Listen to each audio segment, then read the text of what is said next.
നല്ല പഴുത്ത പാവയ്ക്കാക്കുരു കിട്ടിയപ്പോൾ അതിലൊരു 3-4 എടുത്ത് പാകിയാലോ എന്ന് വിചാരിച്ചു. വേറെ ഇനി സെപ്പറേറ്റ് കയറ് വള്ളിയൊന്നും കെട്ടണ്ടല്ലോ, പയറിൻ്റെ ആ ചട്ടിയിലേക്ക് തന്നെ ഇടാം, കിളുക്കുവാണെങ്കിൽ കിളുക്കട്ടെ എന്ന് വെച്ചു. ഈ പയറിൽ നിറയെ പൂവ് കുത്തുന്നുണ്ട്, പക്ഷെ പയറങ്ങനെ അധികം ഉണ്ടാകുന്നില്ല, 2-3 ഉണ്ടായുള്ളൂ. അപ്പോൾ ഇങ്ങനെ നോക്കിയപ്പോഴാണ് 1-2 പ്രാവശ്യം ഇങ്ങനെ പുഴുവിനെ കണ്ടത്. അപ്പോൾ ഈ പയറിൻ്റെ പൂവായി വരുമ്പോൾ തന്നെ ഇത് കഴിച്ചു തുടങ്ങും. കഴിച്ചിട്ട് അതാണ് ഇത് കുറേ പൂക്കളൊക്കെ കൊഴിഞ്ഞും പോകും, ഒന്നും പയറാകുന്നില്ലല്ലോ, എല്ലാം പൂക്കൾ തിന്നുമല്ലോ. ഈ ഇത്തിരി കുഞ്ഞനാണ് കേട്ടോ ആള്, ഇത്രയേ ഉള്ളെങ്കിലും ഭയങ്കര സാധനമാണ് കേട്ടോ.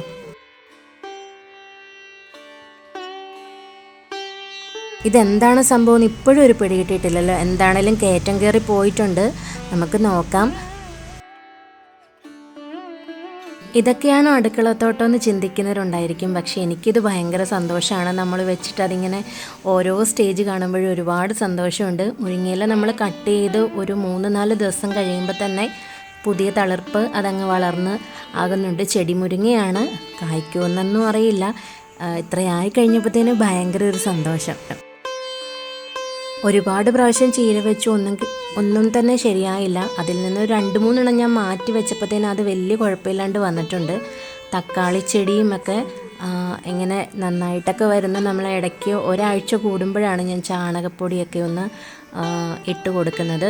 അതുപോലെ തന്നെ ഉള്ളിച്ചെടിയും ഉണ്ടാകുമില്ലെന്നൊന്നും ഒരു പിടുത്തവുമില്ല, ചുമ്മാ ഞാനൊരു രസത്തിന് വെച്ചു, ഉണ്ടാകുവാണെങ്കിൽ ഉണ്ടാകട്ടെ എന്ന് വെച്ചു. കുറച്ച് ചീര അരികളൊക്കെ ഇട്ടിട്ടുണ്ടായിരുന്നു വേറെ സെപ്പറേറ്റ് കുറച്ച് മണ്ണിൽ, അതുമൊക്കെ ഇങ്ങനെ ഉഷാറായിട്ട് വരുന്നു, എല്ലാം കിട്ടുമെന്നൊക്കെ കാണാം. എത്ര പ്രാവശ്യം വെള്ളം ഒഴിച്ചു കൊടുത്താലും ഒരു രക്ഷയില്ല കേട്ടോ, ചെടിക്കൊക്കെ നല്ല വാട്ടായിട്ടുണ്ട്. ഞാൻ 2 നേരമൊക്കെ ചിലപ്പോൾ ഒഴിക്കും, ചിലപ്പോൾ 1 നേരമൊക്കെ ഒഴിക്കാറുള്ളൂ.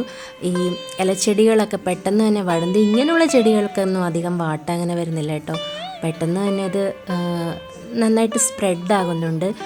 10 മണി ഞാൻ ഈ ഒരു ഏരിയയിൽ കുറച്ച് വെച്ചിട്ടുണ്ട്, ഇവിടെ നിറച്ച് 10 മണിയാകണം, അതിങ്ങനെ പടരണം എന്നൊക്കെയാണ്. ഇടയ്ക്കൊക്കെ പൂവ് ഉണ്ടാകുന്നുണ്ട് കേട്ടോ, യെല്ലോയും ഈ ഒരു പിങ്ക് കളറും മാത്രമേ ഉള്ളൂ. പിന്നെ മുല്ലപ്പൂ, ഈ ഒരു ടൈം മുല്ലപ്പൂ ഒക്കെ ഉണ്ടാകുന്ന ഒരു ടൈമല്ലേ, കുറച്ചൊക്കെ പൂ ഉണ്ടാകുന്നുണ്ട്, പക്ഷെ നല്ല മണമാണ് കേട്ടോ, നല്ല മണവും നല്ല വലിപ്പവും ഉണ്ട്. നമ്മുടെ കുടമുല്ലയാണ്.